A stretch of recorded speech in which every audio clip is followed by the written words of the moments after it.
quando se fala em guerra, em vitória especialmente, dentro do conceito de vitória, é entender que para que alguém seja declarado vitorioso numa guerra, alguém tem que ser derrotado.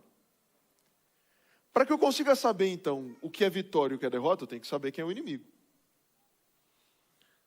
E eu estava pensando sobre isso esses dias e olhando hoje para 2 grandes conflitos bélicos que marcam esse ano de 2024, a interminável guerra entre a Rússia e a Ucrânia e o embate militar entre Israel e Hamas ali na região da Palestina. Diante dessas 2 cenas, com americanos e europeus ocidentais ajudando a Ucrânia, os mesmos americanos ali também ajudando Israel, o Hamas sendo ajudado pelo Irã, que também ajuda a China e a Rússia em seus embates, a China e o Irã, que também ajudam a Rússia na sua guerra contra a Ucrânia. Diante de todo esse tabuleiro histórico, quem é o inimigo? De todo esse tabuleiro geográfico, quem é o inimigo? Como conseguir conceber dentro dessas batalhas e dentro dessas confusões de alianças geopolíticas quem realmente é o inimigo? Como é complicado para um ucraniano que está ali no campo de batalha entender plenamente quem é o seu inimigo. Não são apenas os russos. Tem chineses, iranianos e outras forças por trás dando suporte. Os militares russos que entram nessa mesma batalha olham para os ucranianos, mas veem armas alemãs, francesas, inglesas, americanas. É uma guerra de enorme complexidade. E alguns estudiosos já tentam apresentar esse momento como grande estupim de uma terceira guerra mundial e que Deus nos livre dela. Mas, para muitos desses povos hoje é muito difícil compreender quem é o inimigo. Não é fácil para a gente também entender isso. A nossa visão a respeito de quem precisamos vencer para considerarmos a nós vitoriosos, também não é algo muito simples. Dentro de todo um pano de fundo bíblico, as nossas crises, as nossas batalhas, elas são derivadas do mesmo lugar, do mesmo momento, do mesmo ponto. Elas têm o mesmo ponto inicial. Todos os problemas que você já lidou até hoje, todas as lágrimas que você já derramou até aqui, as lágrimas de dor, não as de alegria, as lágrimas de dor que você derramou até aqui, todas elas são derivadas do mesmo ponto. Todas as angústias que você viveu até aqui são derivadas do mesmo ponto. E quando eu olho para esse ponto, quando eu olho para esse momento, eu vejo Eva e uma serpente e uma árvore. Esse trio de personagens monta a grande mudança estrutural do perfil de vida desse planeta. Tudo muda a partir desse ponto. São 3 personagens. Eva, a serpente e a árvore. Mudam completamente o modo como tudo seria vivido. Da boca de Deus sai a compreensão de quem é o verdadeiro inimigo. Não sou eu que estou afirmando isso, mas é Deus. É Deus que consegue dizer a vitória, a minha vitória sobre o pecado, para garantir ao ser humano o retorno à perfeição, significará uma ação de minha parte. De minha parte. E essa ação, descrita em Gênesis capítulo 3, no verso 15. Se você puder, abra, ligue a Bíblia, não sei se você trouxe Bíblia aí, eu tenho alcance a ela. Se não, acho que a gente vai ter esse texto projetado aqui atrás. Gênesis capítulo 3, no verso 15. É Deus quem diz isso. Porém, inimizade entre você e a mulher, entre a sua descendência e o descendente dela. Este lhe ferirá a cabeça e você lhe ferirá o calcanhar. Deus está falando com quem agora? Deus já havia dito para Eva e, na verdade, Deus já havia começado a tratar com Adão e havia começado a tratar com Eva o que seriam as consequências das ações deles, o que seriam as consequências do pecado que eles viveriam em si. A mulher com suas dores de parto, o homem com sua enorme dificuldade em conseguir sobreviver, os medos, as crises interpessoais, enormes problemas que nós já tratamos aqui em outros momentos, mas Deus agora identifica o inimigo é agora a quem Deus se refere, e Deus olha para a serpente e diz: o símbolo que você tem, serpente, você vai ter sua cabeça pisada por um descendente. Eu vou me responsabilizar para que alguém tenha poder suficiente de vir a esse mundo e destruir o teu reino. O que Deus aponta é: há um inimigo. Só que Deus não considerou Adão inimigo. Deus não considerou Eva inimiga. Isso eu acho que fala muito a respeito do modo como Deus lida com os erros humanos. Fala muito com o modo como Deus lida conosco. E fala muito a respeito de quem eu preciso responsabilizar, primordialmente diante das enormes crises que enfrentamos. Não tento espiritualizar os defeitos humanos. Mas é importante que você saiba que só há defeitos humanos porque um dia houve alguém que vem a esse mundo com sagacidade. Gênesis 3, verso 1, afirma isso. A primeira vez que alguém veio a esse mundo com intenções ruins foi quando Satanás toma posse da serpente. Você vai dizer: mas pastor, como é que você sabe que quem está ali na serpente é Satanás? E eu te convido a Apocalipse capítulo 12, do verso 9 comigo. Essa não é uma visão, então, descrita ou restrita apenas ao Antigo Testamento, mas quando agora Deus vai apresentar para João o inimigo dele, o problema que ele tem, Deus não vai apresentar seres humanos aqui. Mesmo que seres humanos sejam usados por essa força, por esse ser, por esse indivíduo. Apocalipse 12, no verso 9, dá para mim a ação, as ações derivadas desse ser, inclusive apontando que ele não estaria restrito àquela cena do Éden. Apocalipse 12, no verso 9, e foi expulso o dragão, a antiga serpente, que se chama Diabo e Satanás, o sedutor de todo o mundo. Ele foi atirado para a terra e com ele os seus anjos. Ele é chamado de antiga serpente. O que Deus está tentando dizer para João é que há uma conexão histórica entre todas as ações de Satanás. Há uma mesma intenção, há uma mesma busca. Sim, há um inimigo. Deus tem um problema, um calo no seu sapato, que também é nosso. Esse calo no seu sapato é alguém que, com enormes intenções negativas, tenta conduzir todo o processo que me cerca para gerar em mim a maior dor possível. Mas qual o intuito dele me gerar dor? Qual o intuito de Satanás em me gerar dor? O grande intuito de Satanás em me gerar dor é me levar ao abandono absoluto da fé. A vitória de Satanás não é minha morte. A vitória de Satanás sou eu dizendo que eu não quero mais saber de Deus porque está doendo demais. Você começa a entender, inclusive, o porquê que toda vez que você se aproxima de Deus, parece que sua semana é um caos. Né, Bruno? Parece que toda vez que a gente está mais perto de Deus e está disposto a fazer e tomar decisões mais sérias do lado de Deus, parece que, né, a coisa fica insuportável. É isso mesmo.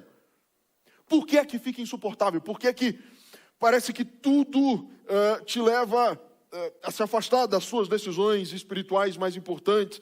Porque parece que nada favorece. Bem, é isso mesmo. Porque Satanás não está nem um pouco satisfeito. Quando você toma decisões espirituais, a tua vontade é de se aproximar de Deus, e viver do lado dele, e de se entregar a ele, ok?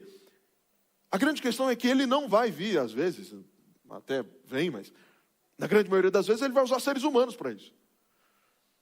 Ele vai usar vizinhos com som alto, ele vai usar funcionários te perturbando, ele vai usar patrões insuportáveis, ele vai usar, gente fechando no trânsito, ele vai usar gente fazendo tudo, de todo tipo de jeito, em tudo quanto é tipo de ação. Mas, repito, o ponto original, o lugar onde toda essa crise começa, não é o coração humano. O coração humano é o ponto seguinte, é a ação derivada. Por isso eu queria muito que você enxergasse agora e tentasse analisar o mundo sobre um ponto de vista bíblico. Um dia Ellen White, escrevendo isso no livro Grande Conflito, ela Inclusive, livro esse sendo distribuído, né, a tantos lugares do mundo, especialmente do Brasil e da América do Sul, e temos alguns desses livros aqui ainda, e você pode distribuí-los mais por aí ainda durante essa semana. Ellen White escreve algo para mim que é muito importante de se compreender. E ela vai dizer algo do tipo: quando você olhar alguém cometendo uma atrocidade, tenha misericórdia. Por quê? Porque mais do que um indivíduo mau, ali está Satanás revelando a plenitude do seu poder. Não há poder humano que se multiplique ao pior, senão quando Satanás está por ali. O que eu quero dizer para você com isso é que mesmo que eu tente, ou mesmo que em meu coração existam intenções confusas, todas as vezes que o ódio, a ira, a dissensão, o rancor, sabe, todos os piores dos sentimentos se unem ao meu coração, eu me torno instrumento, sim, de Satanás. Ele passa a usar a minha vida, ele passa a usar a vida das pessoas que me cercam, que tenham talvez sentimentos parecidos, que dominados pelo pecado agora possam ser extremamente úteis a ele. E aí a dor começa, o caos começa. Apocalipse 12 foi escrito exatamente para dar para mim e a você hoje a chance de perceber o clima da guerra. Toda vez que a gente fala de vitória, a gente fala de guerra. Quando a gente fala de guerra, é preciso então que eu compreenda os personagens dessa guerra e compreenda bem quem é o inimigo, quem é o amigo e quem eu sou. Porque nesta batalha, mesmo que a Terceira Guerra Mundial, ou mesmo esses personagens que eu citei no início, não me envolvam, mesmo que eu não esteja inserido dentro desta crise geopolítica internacional, mesmo que você não seja nem um pouco afetado, mesmo que seja muito difícil, que nós não sejamos pelo menos economicamente afetados por guerras que não têm mais fim, eu preciso dizer para você então, que nesta guerra, nós mais do que sermos afetados, nós somos personagens principais. Apocalipse capítulo 12. E eu te convido a ler comigo os versos 1 e 2.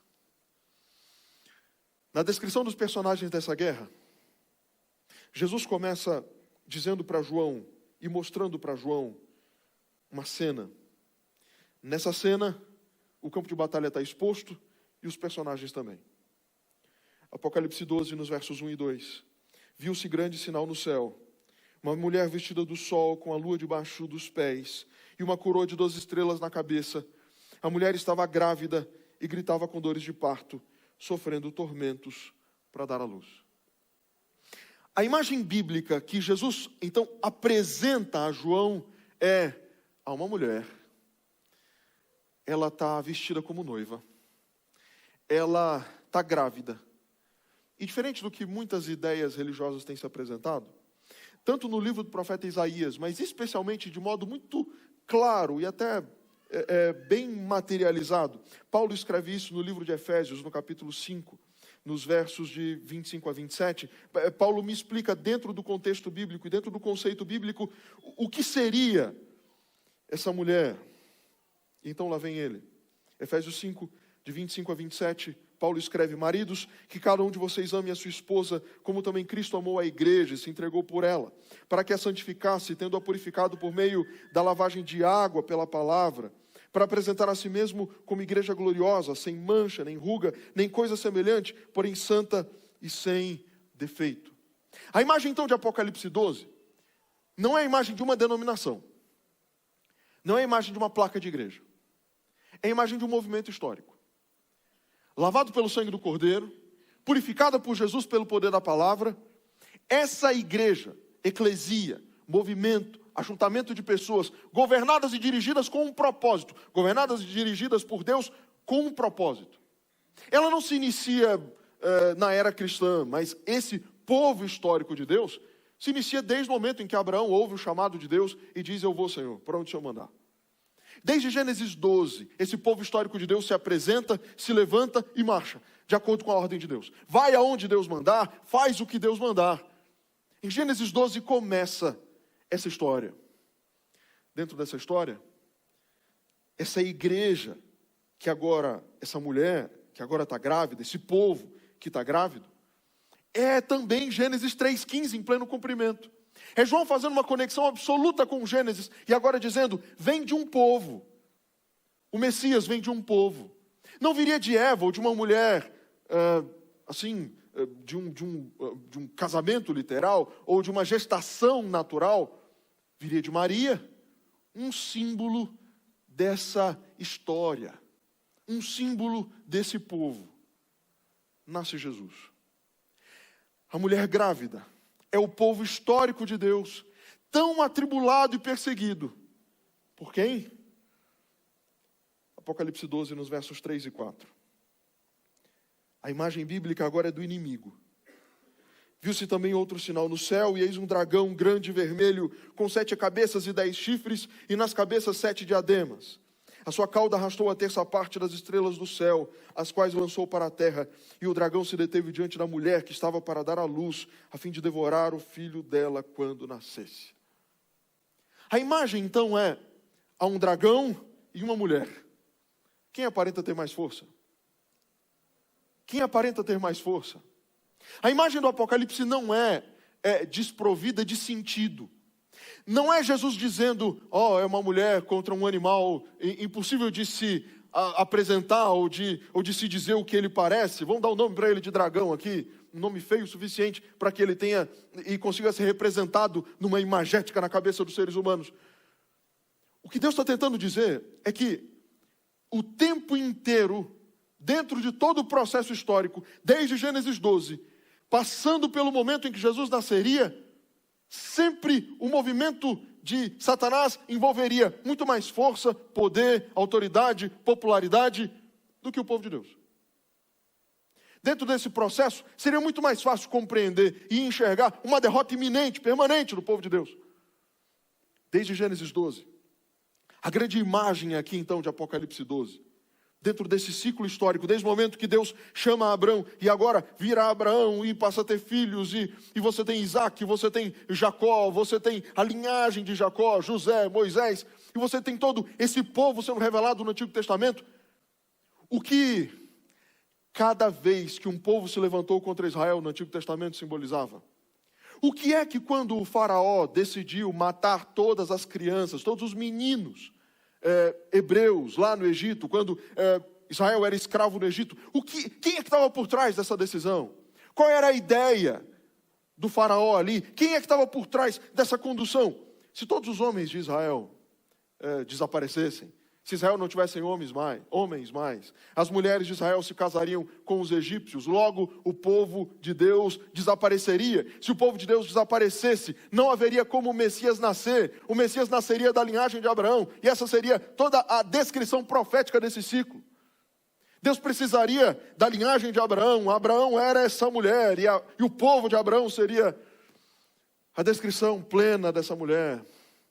Mas todas as vezes que você vai ver na Bíblia filisteus, amorreus, midianitas, moabitas, assírios, sírios, caldeus de todos os tipos, se apresentando em guerra, inimizade, ânsia de destruição a Israel, Satanás está ali, e a ânsia não dá para o filho nascer, o filho não pode nascer. Satanás sempre soube que se o filho nascesse, quando o filho nascesse, isso simbolizaria a derrota dele. Mas você vai se lembrar que há um momento em que isso ainda é mais forte.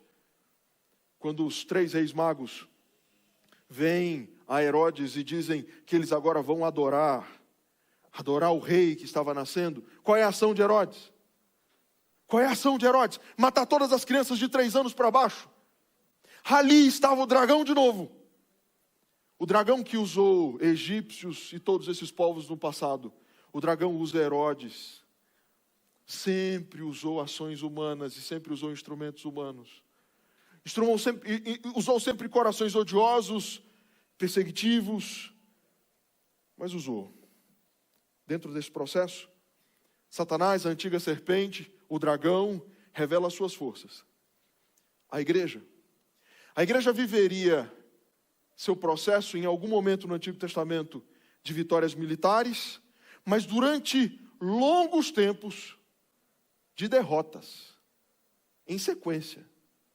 Desde antes do exílio, desde o final do reinado do rei Ezequias, até o momento do nascimento de Jesus, com uma pequena faixa de vitória ali dos macabeus. Israel vive de derrotas subsequentes.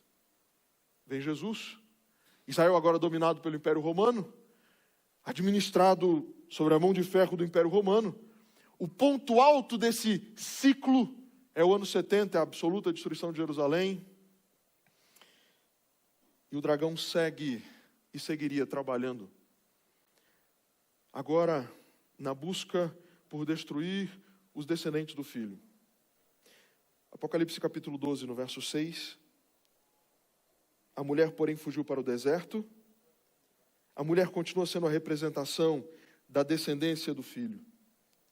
O verso 5 diz: ela deu à luz a um filho homem que há de governar todas as nações com cetro de ferro, e o filho da mulher foi arrebatado para junto de Deus e do seu trono. Esse é Jesus, em sua ascensão ao céu. No verso 6, a mulher, porém, fugiu para o deserto, onde Deus lhe havia preparado um lugar, para que nele a sustentem durante 1260 dias. Em todas essas visões e considerações simbólicas, você sabe bem o que esse período de tempo significa.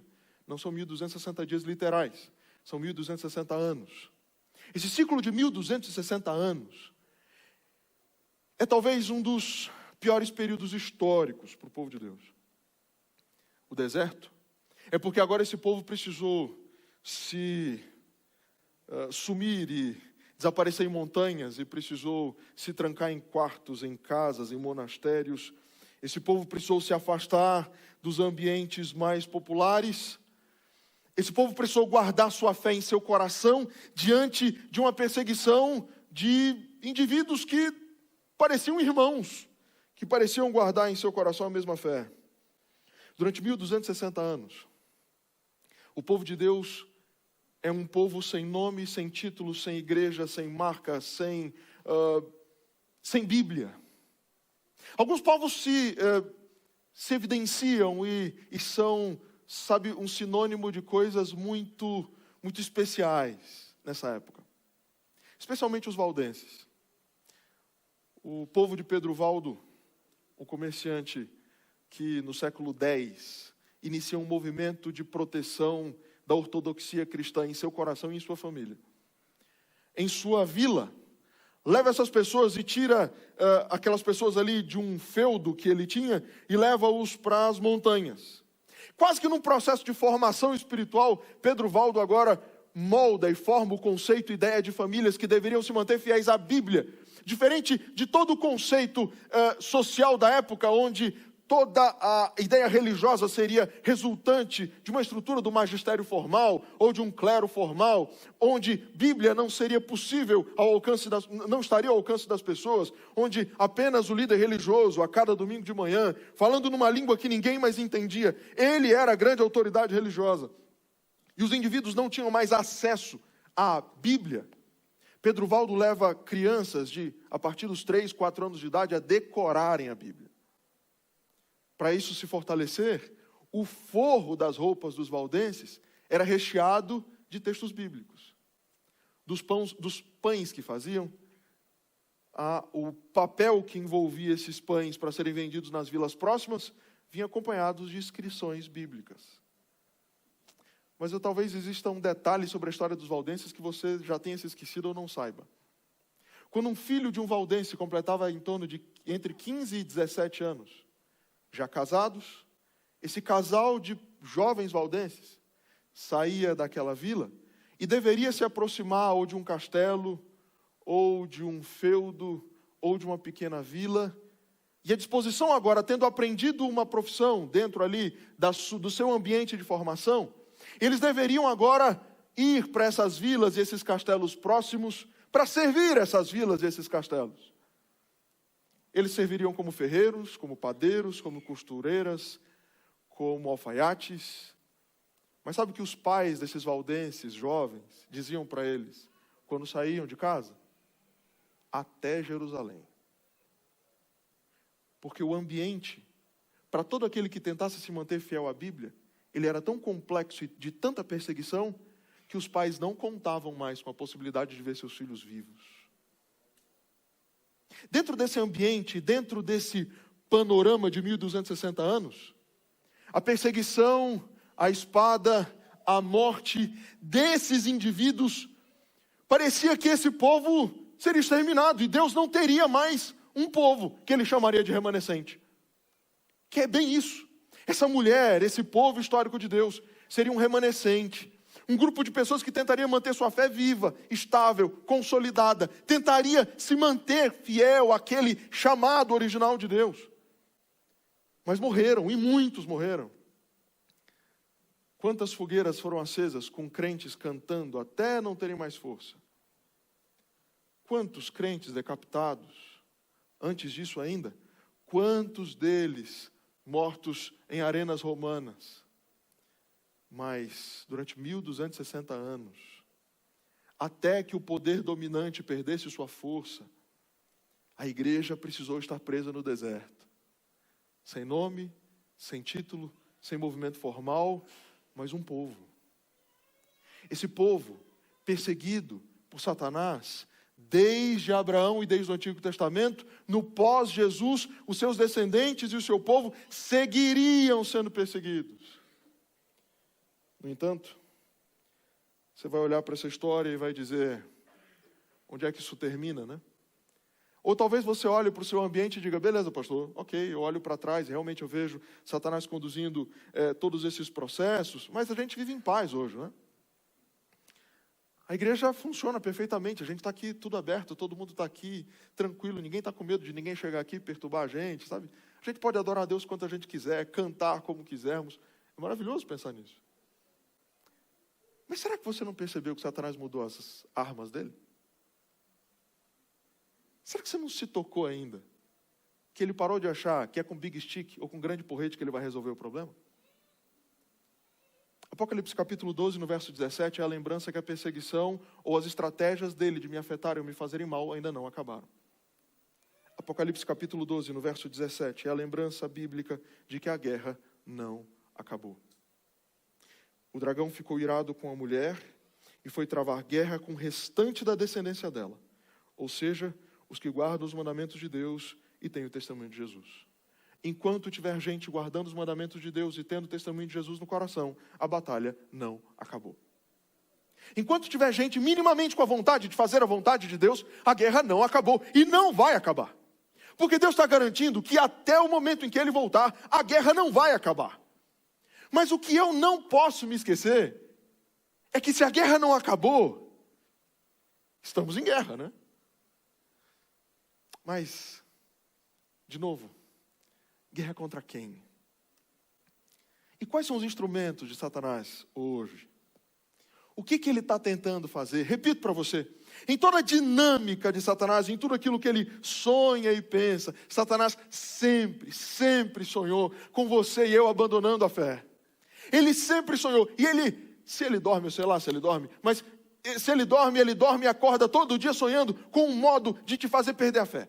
Ele dorme e acorda todo dia sonhando como, de que jeito eu vou afetar vocês de tamanha forma para que vocês abandonem totalmente sua crença em Deus, para que você abandone a ideia de igreja, de fé, de vínculo religioso, para que você olhe para o lado e veja um povo tão insuportável, que um povo que te machuca tanto, que te faz tão mal, que a vontade é ver só crente pelas costas.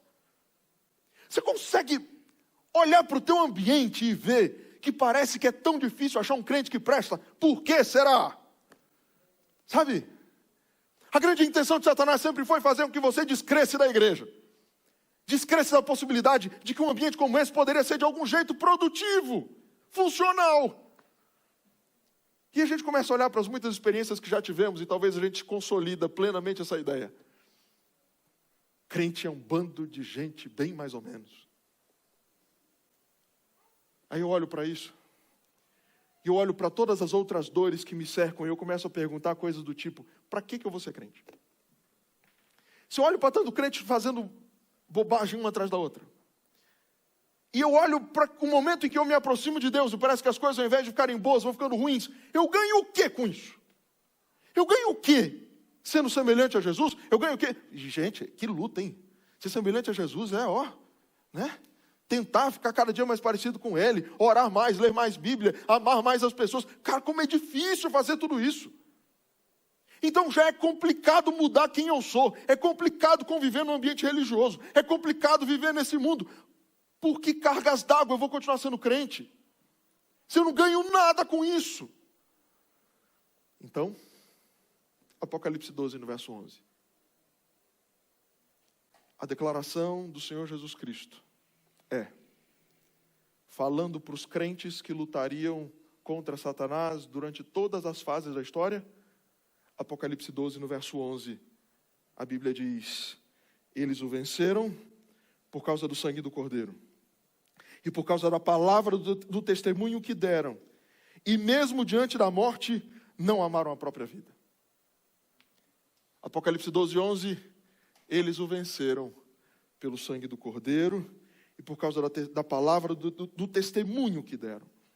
E mesmo diante da morte, não amaram a própria vida. De onde vem minha vitória? Minha vitória é do sangue de Jesus. E qual é a arma que eu tenho para continuar vencendo? É o sangue de Jesus revelado em mim, em um testemunho alterado, em um comportamento mudado. Então você não muda a sua vida para ser vitorioso. Você muda a sua vida porque você é vitorioso. E porque agora o Senhor deseja que essa mesma vitória cause um impacto tremendo na vida de quem está ao teu redor. Porque o testemunho agora que eu dou, as palavras que eu falo, a minha vida, são a plena manifestação do poder de Deus. E agora é como se Deus estivesse dizendo, você não é só campo de batalha entre eu e Satanás. Você é soldado. Porque todas as vezes que o sangue de Jesus te lava e te purifica dos teus pecados, e o teu testemunho se altera, e você vira agora para Satanás e para mais quem quiser dizer, você pode tirar até minha própria vida, eu continuo fiel a Deus. O Senhor não vence só a batalha no teu coração, mas Ele vence a batalha no coração de todo mundo que olha para você e vê tua vida. Interessante pensar que nessa época foi a época que a igreja mais cresceu, né? Quanto mais matava crente, mais crente nascia, mais crente surgia. Quanto mais crentes eram perseguidos, mais a igreja era forte. Será que a paz nos faz mal? Será que o berço esplêndido é ruim para nós? Se para você talvez as coisas estejam assim, meio mais ou menos, glorifica a Deus de pé. Sabe por quê? É a prova que você continua sendo povo de Deus. Nunca foi fácil, nunca será fácil, só no céu, amigos. A grande marca de que continuamos povo de Deus é a certeza de que amanhã alguém vai te perturbar a ponto de te fazer soltar um palavrão. E de preferência para todo mundo ouvir. Para virar e dizer, aí o crente, Mas ao invés disso, se o Senhor consegue pelo poder dEle, manifestar em você pelo sangue dEle, pureza e vitória, vence você, vence Deus, e a vitória agora se torna também de todo mundo que está ao teu redor. Porque vão ver mais uma vez um crente que se mantém de pé, forte, estável. Diante de tudo isso, diante de toda essa compreensão de uma batalha que até Jesus voltar não vai acabar, o que mais eu posso dizer? Concluo lendo com você Romanos capítulo 8, nos versos de 35 a 39. Se o sangue de Jesus é o meio para a minha vitória, e se essa vitória é real, olhe para isso como sendo presente, tá? Não é uma vitória que você um dia terá, é uma vitória que você hoje já tem, é uma manifestação, e essa manifestação de vitória é algo que eu já preciso experimentar e viver agora. Então, Romanos 8, de 35 a 39, lá vem Paulo com as mais doces palavras da Bíblia para mim. Quem nos separará do amor de Cristo? Será a tribulação, ou a angústia, ou a perseguição, ou a fome, ou a nudez, ou o perigo, ou a espada? Como está escrito, por amor de ti somos entregues à morte continuamente. Fomos considerados como ovelhas por um matadouro, porque parecia que para nós não ia ter jeito, né? Parecia que a derrota era garantida. Em todas estas coisas, porém, somos mais que vencedores por meio daquele que nos amou. Porque estou bem certo de que nem a morte, e agora são os grandes instrumentos de Satanás, né? Estou bem certo de que nem a morte, nem a vida, nem os anjos, nem os principados, os governos do mundo, nem as coisas do presente, nem do porvir, nem os poderes, nem a altura, nem a profundidade, nem qualquer outra criatura poderá nos separar do amor de Deus que está em Cristo Jesus, nosso Senhor. Logo, tome posse da tua vitória. Ela não é para o futuro, ela é para agora, ela já é tua. E agora é hora só de dizer isso: Senhor, Satanás faça o que ele quiser. Ele pode me fechar no trânsito essa semana quantas vezes ele quiser, mas o Senhor já é vitorioso em mim. Porque no meu coração, a minha luta vai continuar sendo a mesma, lavado e remido pelo sangue do Cordeiro, vivendo como vitorioso, vivendo como um filho do Senhor, lutando a batalha, vencendo o Senhor em mim, para que o Senhor também vença na vida dos outros. A vitória do Senhor é a nossa. O poder do Senhor é nosso. Por isso canta. Canta como vitorioso. Canta como vencedor. Porque a vitória é um presente do Senhor para todos nós hoje. Canta. Canta do coração mesmo. Canta porque um dia, antes mesmo de vermos o Senhor, nós vamos ser chamados a cantar o cântico de Moisés e do Cordeiro. Sabe em que momento? Quando as coisas estiverem as piores. No pior momento da história desse planeta. A Bíblia revela que os filhos de Deus cantam, mas não cantam qualquer canto. Cantam a certeza de sua vitória. Cantam a certeza da bondade de Deus. Cantam a certeza da vitória pelo sangue de Jesus. Porque a vitória que hoje eu já garanto, eu permaneço com ela. Ela é meu passaporte carimbado para a eternidade.